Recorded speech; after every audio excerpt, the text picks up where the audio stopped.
an auspicious Sunday today, and it's been a little while since I've done my M.O.T. Could do with an oil change and a new air filter.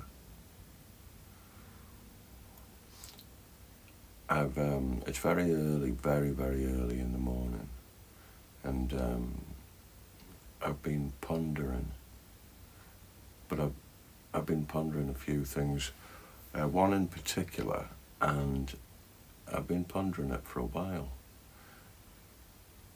And because I'm in the midst of putting myself out there and releasing the music that I want to, first and foremost, and also doing these communications, it's made me think about what I'm going to say,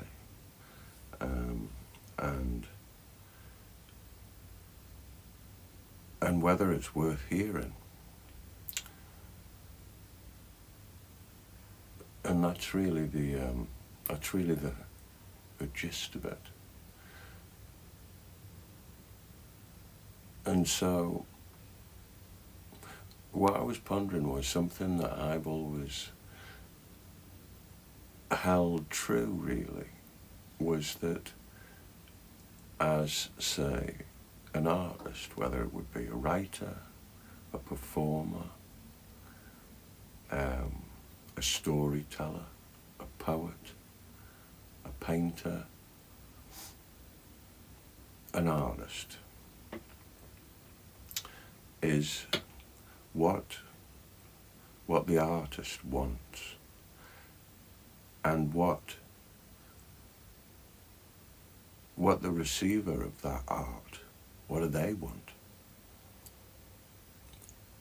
And I'm pretty sure that there's a myriad of things on both sides. And like a lot of things where there's a lot of different ways to go, I try and, for me, I try and simplify it down to really where I'm coming from and what I want. First and foremost. And I've been thinking about how to kind of start a discussion on that. And given an artistic sensibility, which I've always had from a young age, is why that is, and what was it that kind of got me going in that direction, or what sort of turned me on to that particular avenue. And so, a couple of, maybe 3 or 4 questions to ask you.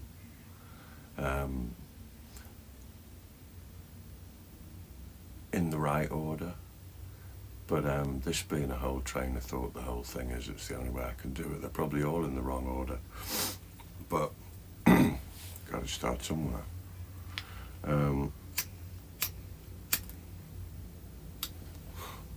And it occurred to me that, so I went to Newcastle College when I was about 18 or 19, and we had this really great fella who was a lecturer, and he was professionally playing music, but he was also teaching as well, and that was a really good combination, because he was doing it, you know. He was walking the walk, leading by example. And one thing that he did in this lesson was, and this was like the first lesson that he did, and this is probably an age-old method, but it was a new one on me. I don't know if it's a new one on you, but he got us all, and there was about 30, maybe 35 of us all. He got us all to stand up in a circle in a classroom, and he said, sing a note or shout. He says, but whatever you sing or whatever you shout, hold it. Continue to sing or shout that note or that cry. Keep going, and I'll tell you when to stop. And so we did that, and he let us hold this note and this cry for a period of time, and somewhere between, I don't know, maybe 30 seconds to a minute, you know. Used to be able to hold a note that long. And what happens, and what he demonstrated, was that everybody fell into, and we were all strangers to each other, we all fell into a unison, i.e. we all sang the same note, or we fell into a harmony. And so what was this, began as this sort of humorous cacophony of noise, really quickly descended into a sort of harmonious, you know, kind of sustained musical chord in the air. And it came as a surprise to all of us, and it was, what he explained to us later, what he was demonstrating was that as part of being a human being and the human condition is that nobody wants to stand outside of the circle. Nobody, without forethought or warning, would not sing a unison note with their person stood next to them. That they wouldn't do something that was clanging or discordant. They would naturally fall into a harmony or a unison. There was a communication. There was a urge to be together. And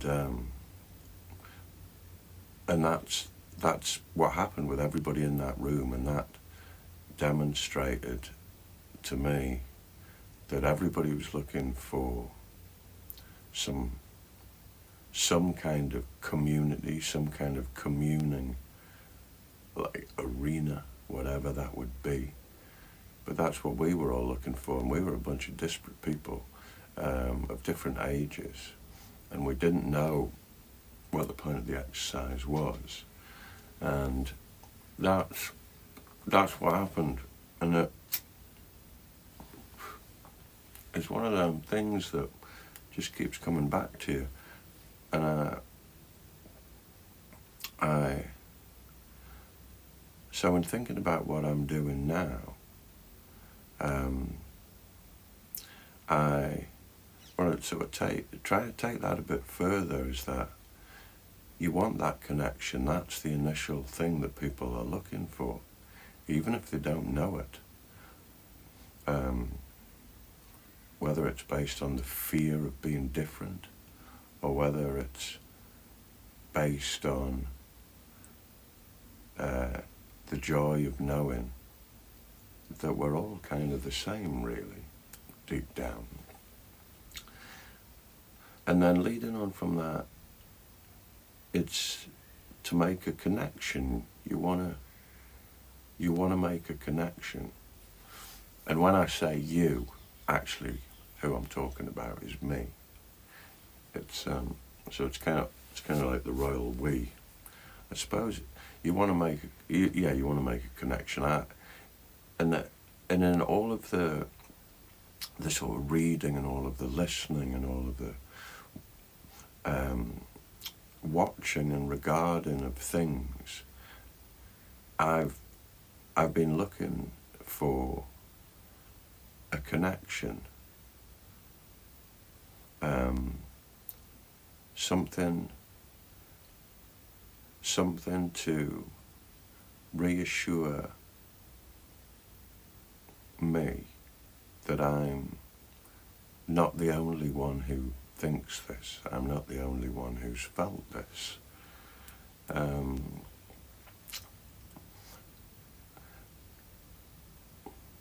Or the opposite.